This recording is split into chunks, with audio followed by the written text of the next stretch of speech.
Hey, listen, welcome to the Hey Listen Games Cast. My name is Jeff. This is episode 102. I'm here today with Nathan Wagner. How's it going, Nathan? It's going. I'm here. We are here. Kind of a slow news week again this week, but Nathan and I thought we'd mix it up. We're actually doing this week's episode live, and so if you're joining us via YouTube on our YouTube channel, welcome. Feel free to chat along with us as we go here. We're going to be playing some Injustice, but fear not if you're listening to the audio version. Should be a pretty much normal show as usual. I'll try to keep from screaming too much. Sounds good. So our first piece of news here today has to do with a quote by Reggie Fils-Aimé, the Nintendo of America president. He said that regarding the Nintendo's online service, we should be able to give a little more information once we get closer to the official launch in September. And so, apparently there's still details, and they're asking for patience that they, want us to wait, and they're going to say, hey, there's some more features than we've talked about. So, Nathan, what else do you want Nintendo to kind of unveil to be in the online service? So they've talked about the 20 NES games, basically. They've revealed 10 of them. And they've revealed 10 of them, so we need the other 10, presumably. Yeah, at least. We'll need those other 10 games. But, do you think they're going to announce anything regarding maybe Super Nintendo games or N64 or maybe the GameCube or something? Nintendo did officially confirm that basically this online service is replacing the Virtual Console from the... I have no idea. Sorry. Virtual Console as a name brand is going away, but they're still, worried about, or they're going to be bringing the legacy content some way. All these old games, they know they're beloved. They're going to find ways to make us buy these old games again for sure. And so, what do you think? Do you think that we'll see these other games, get announced for this service? Maybe, hey, 2018, if you're a service member, early adopter, you get, GameCube games or something. I would be shocked by that. I don't think that'll happen. I think they'll say, and we're planning on releasing Super Nintendo games in 2019 or something like that. I've kind of given up hope for GameCube games on the Switch at this point. I feel like we've been teased or seen rumors, or it seems like a pipe dream that people really want to happen. But yeah, it'd be so awesome. But I don't think it'll actually happen. So, beyond that, maybe something to do with voice chat. Apparently, like Fortnite, you can just plug in on your Switch and use that. It works super well on Fortnite. I can voice chat using my PlayStation Bluetooth headphones in the dock with my friends playing crossplay on Xbox. It's amazing how well it works and how simple it is to do that. And so I'm really appreciative of how Epic has made that work, and it shows it is definitely possible on the Switch. So, maybe we'll see better updates on voice chat. Maybe more support if they are sticking to the mobile app. Right now, Splatoon is really the only thing supported by that app. Where's the ARM support? Smash Bros. All these other games that are coming out. It'd be nice to see that. Yeah, we'll see what happens. I don't know. I'm kind of at the point where I'm like, just to release it, we can all at least see how it works. I'm tired of kind of Nintendo slowly trickling out details. This service has been delayed 3 times, I feel like. And so I'm ready for it to come out. Yeah.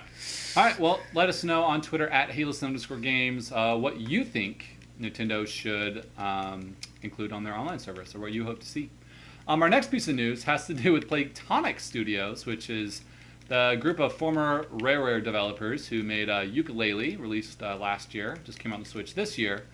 And basically, they just said, hey, we're still alive, we're working on a new project, it's a new game, presumably, and not ready to show it yet, but we're very excited to.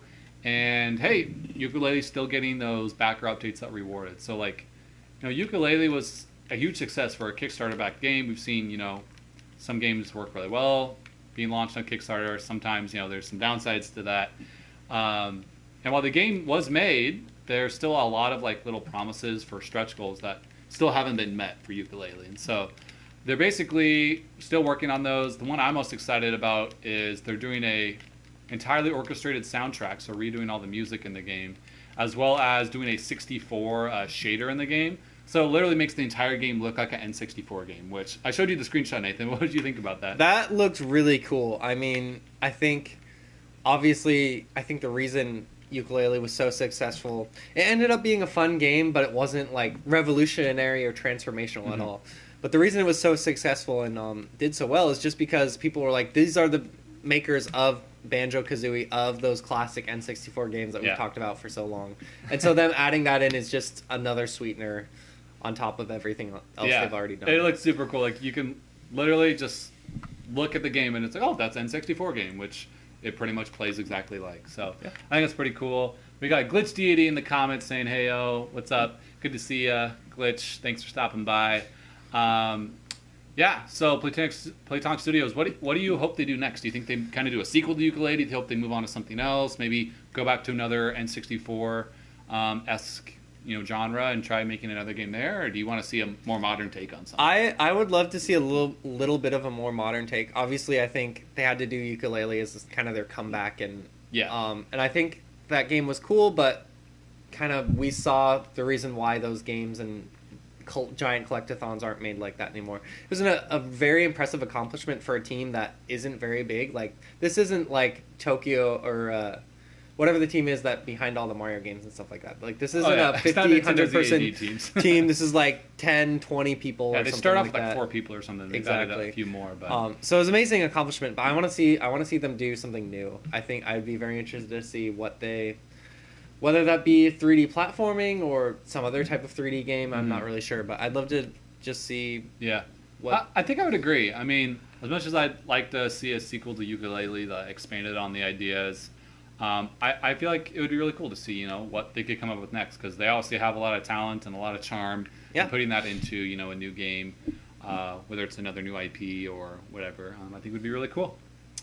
So Nathan, our last news story here has to do with Google. Yes. Usually Google and gaming aren't really, together in the gaming news. It's true. So explain. Well, over the last couple of weeks, I think Jason Schreier of Kotaku reported this first, but there's been all these rumors and kind of articles coming out talking about how Google wants to get into the video game industry.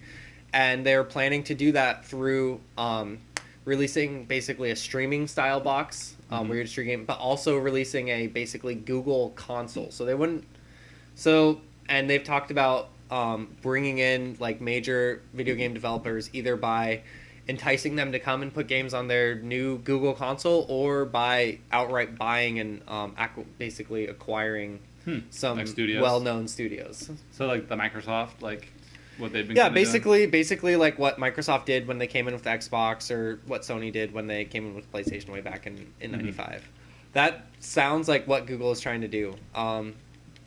The only kind of interesting piece of news we've heard from it is like they talked about how people had talked about how their idea would integrate really well with everything that Google owns. So for example, if you're playing like, I don't know, Madden 19 and you can't figure out how to run a play, you hit a button, you pull up basically a YouTube overlay, and it brings up like a walkthrough on how to run this play you're trying to run. Yeah, whatever. YouTube integration and throughout everything. Exactly. I mean, it makes sense even just for like something to build their YouTube TV like streaming platform for gaming. So I mean, there's nothing official yet. Obviously, this is all just rumors and speculation. They met with a bunch of developers at GDC. I read. Yeah, so it sounds like they're at least talking about it early stages. I wanted to kind of ask you, what do you think about like having another console manufacturer enter the fray? Like, do you think there's room for it? Is the market like, would they be successful at all? I don't really think there's room for it unless it came as something that was like, bundled with, another product or something. Okay. Like the Google Home or something. Like, I have an Apple TV, and that's technically like a gaming platform. Like, it has, I have the original Sonic the Hedgehog on there and a bunch of other, free to play like iPhone games. And then there's like full on like games, like you can play Knights of the Old Republic on your Apple TV, and they have a full on controller you can buy and stuff. So if it was something like that, I could see it, working well if it wasn't just a standalone gaming device. Maybe, expanding their Chromecast into something, where it also had those awesome games. But I don't know. I feel like it is too crowded to have, a fourth big console, home console device. So I don't know. It'd have to be a really good price point and have a lot of other features, I think, for it to really break in. But Yeah, and I mean, I would just be very curious to see what Google did, just because they're such a big tech company. They have so much money. Like, they clearly have the resources if they really wanted to get in and do this to, at least be interesting and have a puncher's chance at getting into the video game industry. But at the same time, like you said, I don't think there's really... We already kind of see people choose either Xbox or PlayStation. Then Nintendo has basically created their own completely different market with Switch, where people might own one alongside a PS4. They might own one because it's more of a handheld device or whatnot. Yeah, and I don't see, in really any developers or studios going, hey, yeah, we're going to go not post everything else. Google's new console, like I feel like that would be kind of a stretch for most. They'll probably pay a ton of money and get some studio to do an exclusive game for it or something like that. But I don't think there won't be like Ubisoft and EA won't be lining up and being like, "Yep, we're gonna put this on." I have no idea what Google console, but the new Google console. Yeah. Well, it'll be interesting to see. We'll definitely let the listeners, you guys, know if any updates come with this Google console. But yeah, let us know if that's something you think would be successful for the Google company. So for today's main segment on the show, we thought we would kind of check in a little bit on our backlog. It's summer. We love usually using the summertime to check in about the backlog and, talk about games we've been wanting to finish and, still trying to get around to. I know, Nathan, you and I have both been pretty busy so far this first, couple weeks of summer. But let's go and start the conversation. What is a game that you've been kind of slowly cranking away at that maybe you've had for a while but haven't quite finished yet? A game that I've been cranking away at, and I put it on my list because I'd like to play more of it, is Assassin's Creed Origins. I bought this way back, probably like a month after it came out or something like that, way back in November, and played like the first probably 10 hours and really enjoyed it. I think the story is really interesting. But I think one of my main complaints was the combat with the right trigger, and the top two shoulder buttons are basically the combat. Took a while to get used to, and then I played God of War, and I was like, oh, okay, this feels really good. I can get used to it. So then I went back and started playing AC Origins some more, and while I was a little bit more used to it, the combat just isn't nearly as refined or doesn't feel nearly as good as something like God of War. Oh, yeah, so of course not. it's still not great. Like, I still don't love it, but I think the story and the world is really, really interesting. Yeah. They did such a good job crafting that world, making it really interesting. Yeah, exactly. And it's absolutely beautiful. So it's a game I kind of want to keep plugging away at. And hopefully eventually we'll get to a point. I'm about halfway through the game right now. So I hope to eventually. It's one of the games. Like, I have so many games in my backlog. We used to have a segment called Nathan's Backlog where I just bring on a game to talk about it, but it's one of the games I look at and I'm like, yeah, I could actually see myself finishing that. Oh, good. Yeah, well, it's always good to, actually have a realistic goal. And yeah, I will probably finish this game because there's, a lot of games out there. One for me, you actually mentioned it, God of War. After talking about it last week on our... Well, me and Rob talked about it, probably being our early game of the year contender. I got back into it, and I'm just really surprised, and I really love like the Metroidvania elements in there because I've gotten pretty far, and like you'll gain a new ability that you go, oh, now all these spots throughout the world that I've seen, I can go back, access this part and find new things, and then when you find those chests, and you have to find the 3 runes hidden around, and the puzzles in there, they're all totally optional, but it's like it's there, and it just encourages you to explore every inch of that world and just find all the different secrets because it makes your character just a little bit more stronger. It gives you more things to upgrade, and so I'm just really, really enjoying kind of that gameplay twist because the original God of War didn't.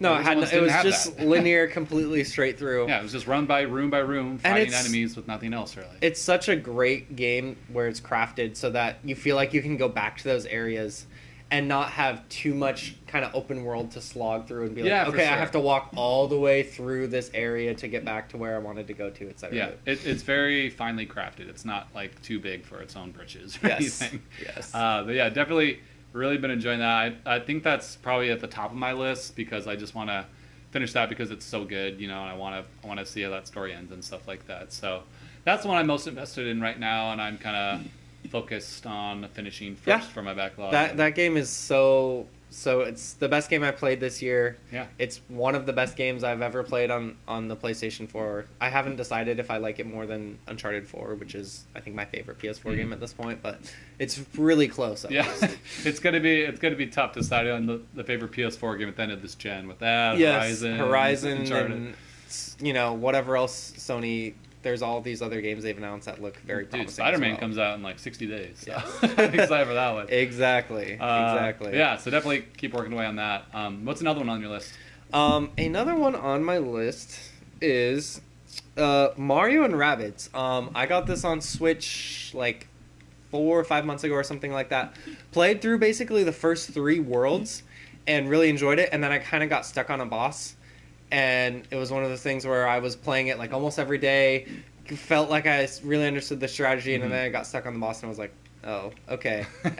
And so now I'm like having a hard time because I've tried to go back to it a couple times, and every time I've gone back to it, I've just gotten frustrated and been like, oh, okay, I'm going to stop, but I still am not able to beat this boss. So it just kind of stuck on a hard part of the game. Yeah, stuck on a hard part. But I do really like that game, and the story is so hilarious, and the writing is so great that I want to go back to it. Yeah, it's just got so much charm in it. Like, yeah, and it's like such a great game for Switch as well, just because like those maps for the main encounters are like usually only take like 15-20 minutes or something like that. Like they're not super long.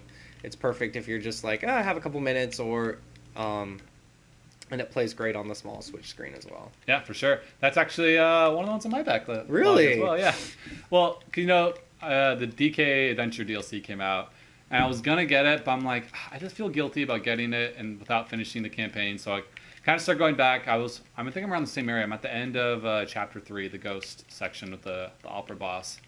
And I never like stopped playing it because I like necessarily got stuck or anything. I think just other games came out and I just kind of moved on a little bit from it. So definitely getting back, I'm still really, really enjoying it. It's taken a little while to understand the strategies and the best way to move around the map and stuff again, which just goes to show how much depth there is to that game, which is really cool. But yeah, I'm still really liking it. I love the worlds and the music and the characters of that game, and I'm looking forward to hopefully finishing off that main campaign and then jumping into the DK Adventure, because that looks amazing. So you are committed to finishing the main campaign before jumping into the DLC? Because you're like one of the biggest Donkey Kong fans I know. No, I heard the DK Adventure one was standalone, so I technically don't have to. But like, I've enjoyed it, and I feel like I should do it because I would enjoy it. So making myself finish the campaign first, but I did get a little taste of the DK Adventure. I actually bought it for my nephew for his birthday last week, and played through the first hour or two with him, and like I'm amazed. Like they do full on like cutscenes, like they play like the original like DK like Island remix theme on like the Island Adventure World, and I'm really, really amazed with how fun that looks and how awesome and powerful DK looks. Like he's by far like the most overpowered character in the game, and as it should be, the king of Kong, king of Swing. The big donk of the city, he should be powerful. So I'm really excited to, put my own hands on that and play it on my own. So very cool. I think the last game I have on my list is Burnout Paradise Remastered. This came out back in March. Picked it up pretty much right away, and really enjoyed it. It's just a fun arcade racer. I think I got through about half of the game's content, and then I was like, I want to go back to this. And then I just kind of put it away and started playing other things. But it's one of the games that I want to go back to, and I know I can just kind of go back in there. Yeah, for sure. You can play it whenever. It's not a game where I'm like, okay, I need to psych myself up, or I need to remember how to play it or anything like that. Oh yeah, totally. It's one of those easy pick up and play games. Which we gotta get back into the multiplayer of that because it's really fun. But I haven't played it in a while either. But definitely a really fun game, and I really hope we get a new Burnout game, and that game sold well enough to maybe get EA to consider that happening, because that'd be cool. Yeah, that would be... If we got a new Burnout game out of that, I would be very psyched. Oh, yeah, that'd be awesome. And Glitch in the comments, he commented, he wants to get God of War and Mario Rabbids as well, but there's just so many great games that have been coming out recently. There are hard to keep up. Yeah, it's hard to keep up. There's a ton of... And, I mean, we're talking about backlog, and that's why we have a backlog, right? Is because there's so many new games coming out every week and every month, and... You have to kind of pick and choose what you want to spend your time on. Yep, for sure. And that's, another kind of talking point about the backlog, like we were talking a little bit before the show, most of the games we've kind of been playing recently, I've just been kind of, not really backlog games, but more just, fun, relaxing, kind of almost like comfort food games. Like, for me, it's like Rocket League. I play that just, every once in a while. Just Destiny, hopping in there with friends and just, chilling and, shooting aliens and stuff. Like, those are games I find myself playing most of the time. And I don't know, I feel kind of guilty sometimes because I'm like, Iron Rabbids is sitting right there. I haven't finished it. And, some other games on my backlog here I haven't gotten to. But I don't know. What do you think? Do you think we should feel bad for not finishing those games? Or like, I mean, I think you look at the way the industry is going with pretty much every game having some kind of multiplayer, trying to be a game that you continue to keep playing with your friends and playing for months and months on end. And I think that's kind of just the way the video game industry is going. I don't think you should feel bad because you gravitate towards a certain game.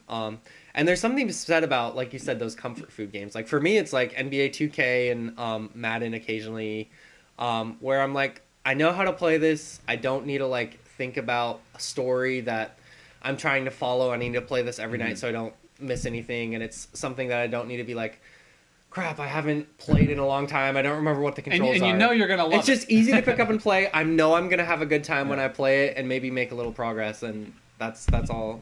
Kind of video games, ultimately, they're about having fun. And if you're enjoying the time you're spending with it, I don't think you should worry too much about not finishing other games. I mean, because, like, I played, I think I did a 1 or 2 like, little missions and Rabbids, but then I was like, oh, Rocket League just started, it's a big anniversary event. It looks really awesome. I want to jump in and, be a part of that in-game event that's only live for this week.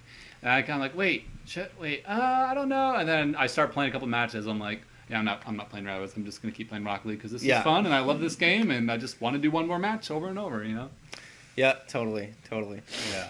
So definitely, don't worry about, if you don't like a game or if it's not for you or you don't want to finish it, you don't have to finish it. Yeah, don't feel like you have to I've done that to myself a couple times and I usually regret it. I'm just like, I can't believe I forced myself to play all the way through that game. I could have been playing much better games that I enjoyed more.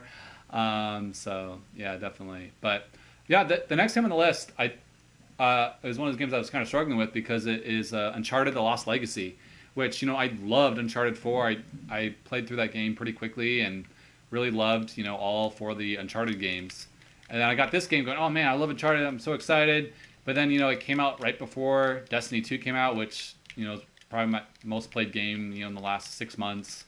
And I just never really got super far in it. I wasn't really grabbed by the opening mission.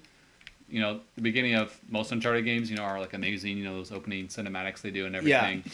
So this one started a little slower and stuff, and, it's not Nathan Drake, so I wasn't quite as invested. But I don't know, I definitely want to see that story through, and I bet it's an amazing experience. Like, it got really good reviews, and, Naughty Dog is a very Naughty Dog knows developer. What they're doing. Yeah, for sure. So, like, I want to almost force myself to play through it, but at the same time, I've just, been playing a lot of other games. So I think I will, sit down and finish it this summer. I heard it's only about 10 hours. Well, and I mean, so, I think shorter, like that's a shorter story-based game that has really high production value. It's not like Assassin's Creed Origins. Yeah, exactly. So it's something that you can jump into and be like, okay, it's not going to be a huge time commitment for me to play this. But at the same time, I think there'll probably be a time where you're like, oh, I want kind of a more story-based cinematic game, and if you wait until that time, you might enjoy the experience more. Yeah, I'm just like, God of War got me way more grit, so I'm playing God of War instead. I would say definitely play God of War over something like Uncharted: Lost Legacy. Yeah, and it's just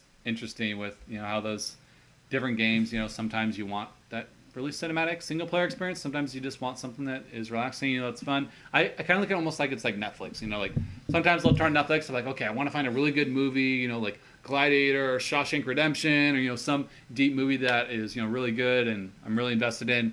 But most of the time I'll turn Netflix and go like, I was watching an episode of The Office. Just that's me. Like, let me just watch another episode of a show that I've already seen like 2 or 3 times through, just because I want to kind of sit there and be not mindlessly entertained. Yeah, exactly. Just something to relax, before bed or something like that. You don't want to, get invested in a whole new movie or something. Yes, like that. Exactly. Shout out to Glitch Deity, who says Lost Legacy might be his favorite Uncharted. Oh. So maybe you should play it. I have to finish God of War. Don't say that yet.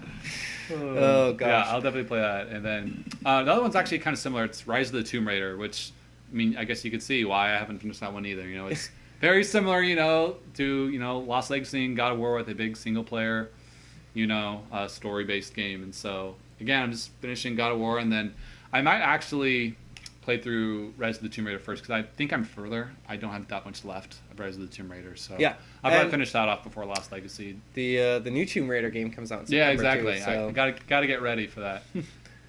That was the reason I did not see the new Tomb Raider movie, because I love going to the movies, but I'm like, I'm not going to see this Tomb Raider movie that's based on the games, but it won't be as good as the games. And I haven't even finished, Rise of the Tomb Raider, which is amazing. So yeah. I got to get around to that. But totally. Yeah, I think that kind of wraps up our main. Yeah, I think summer is a good time though, because as far as like AAA and bigger releases, the calendar does slow down a little bit. So it's a good time to kind of, if you have some games in your backlog that you've been like, oh, I want to go back to that. It's a good time to go back if there's something you're interested in. Yep. All right. Well, moving ahead, we can go and just talk about what games we've kind of been playing this last week. I know it's been busy, but I did mention, I've been playing lots of Destiny 2 again lately. It's been actually fun because in our Destiny 2 clan that we have, we've gotten a couple new members and stuff, and so we've been running raids and a lot of missions, regularly, which has been fun. I've never really been a part of like a regular raid group really in Destiny. I've kind of jumped in when other friends had groups, going and they needed an extra guy. So it's kind of fun, have this regular group that we've been raiding with and having a lot of fun doing end game content with. So it's been. So have you gotten really like good. Have you gotten the raid down to where you feel like you're? It's pretty. You can kind of go in and be like, all right, we're just gonna hang out and beat it relatively quickly, and it's not a super stressful experience or anything like that. I think for the most part, at least for me personally, but like we're also like kind of running with a lot of the fun is we take clan members that haven't really done it before, or maybe kind of inexperienced, and we're like, hey, I love the raid, I'd love to do it, but I never really get the chance to, and so we're kind of running with some people who are less experienced, which can make it take a while, but I never really regret it. We stay up late, playing and having fun, and it's always a good time. It's never really getting frustrating. If you're playing with random people that you don't know and it's taking forever, it's like, oh, this is terrible. I just want to get it done with. But when you're playing with a fun group and your friends, it's just kind of a good time to hang no matter out. what. Yeah, cool. For sure. Awesome. Really excited for Forsaken for sure. Gonna get even more people online, and have more people to play with. So have you decided yet if you're going to get Forsaken and Spider-Man both when they launch? They launch 3 days apart, Jeff. Yeah, I don't know. We'll see. I think I'm definitely going to get Spider-Man just because I've kind of skipped purposely on the last couple big reveals. Well, no, the last couple big first-party PlayStation games. Aside from Lost Legacy, which I got on a big discount, I didn't buy Horizon at launch or God of War and stuff, so I think this is the big Sony single player game I'm going to get at launch. Yes. So, yeah. I feel okay getting that, but with Destiny you kind of have to be current. So even if I don't play it until I finish Spider-Man, I feel like I just kind of have to get it at launch anyways. So we'll see, but it does look really cool. Game Informer's been doing a lot of news and reveals for the new Forsaken stuff this month, so it's been exciting to see everything that's coming for sure. Yeah. But what's the game you've been playing? I have been playing. Good grief! What have I been playing? I've been playing. You've been playing lots of 2K still, right? I've been playing a lot of 2K still. That's your go-to. That's kind of my go-to. Been doing a lot of. I get really nerdy with 2K, but basically, it's a basketball sim, right? So I spend a lot of time taking teams and just being on menus and being like, okay, here's this crappy team that's really bad. Uh-huh. How can I make trades and simulate through games to try and make this team a lot better? So I play barely any actual basketball of it. I just kind of play the GM the mode. GM stuff. Yeah, exactly. So that's funny. That's kind of something I really enjoy that I've been playing a lot of lately on 2K. But again, it's just a game that I go back to and have really enjoyed. And I've been playing My Player a little bit. Do you play 2K online at all? I play 2K almost a couple times online with the 2K Ultimate Team or My Team mode, but I don't really play online. I play franchise mode, which is offline, and then I play My Player, which you can play online, but I just like to play kind of through against the computer and against. So that game could ship with pretty much no online connectivity, and you wouldn't really mind. Yes, exactly. Like, I'd be totally fine with it. So, which is kind of good because for a while, and infamously, like 2K, especially when it launches, their online is always kind of really crappy. Yeah. And it takes like a Takes month a or while. two for them to fix it and make it. So you're kind of actually trained work. not to look for it anyways. Yes, exactly. Gotcha. Yeah. So I've been playing that. I also have been playing, been getting back into Breath of the Wild a little bit. Oh, nice. I am almost... That doesn't get old. No.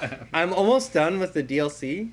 I have one more, basically one more of the, there's 4 different kind of areas, and I have one more of those areas to finish, and then I think there's one more big thing after that. So getting pretty close with the DLC, and that game is just so beautiful. Like, every time I play it, I just like look at the world and I'm like, this is so amazing. How does this game on the Switch and like such a tiny compact just how console? big the world is Yeah. is insane.